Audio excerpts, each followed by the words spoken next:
Before there were textbooks, before the word evolution stirred controversy, there was a curious boy collecting beetles in the English countryside. His name was Charles Darwin.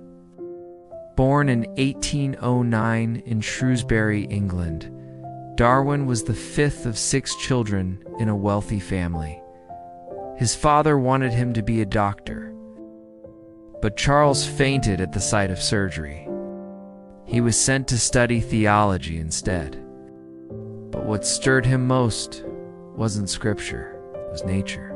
Darwin was quiet, thoughtful, an observer. And it was this quiet curiosity that changed the world.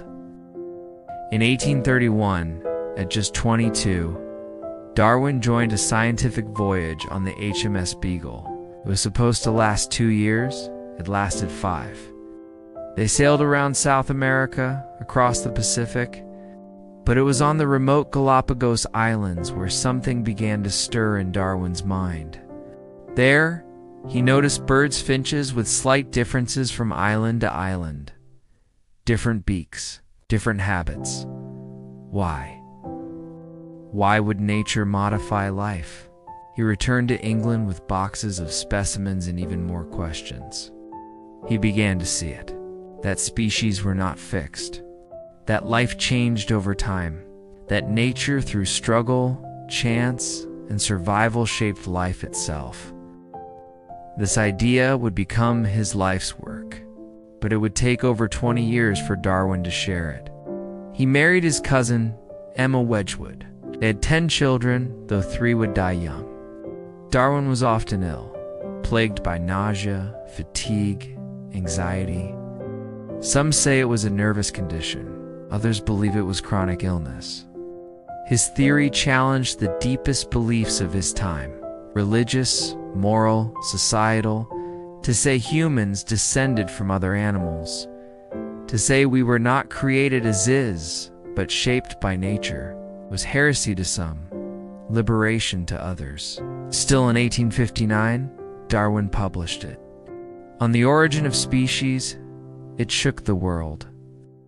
In simple language, Darwin laid out a radical truth, that all life is connected, that nature selects. Over countless generations, species change. Evolution wasn't just a theory. It was a lens, a way of seeing life itself.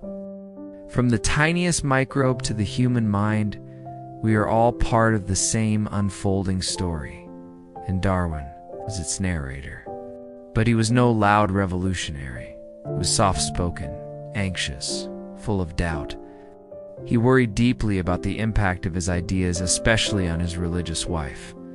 And yet he wrote, he revised, he endured. In his final years, Darwin continued to study everything from barnacles to orchids to the emotions of animals. He died in 1882, aged 73, and was buried at Westminster Abbey beside Newton. Today, Darwin is praised and debated. His ideas still ripple through biology, medicine, psychology, and faith. But beyond the science, there's something more. A man who followed his questions. A man who dared to doubt. A man who saw wonder not in certainty, but in change.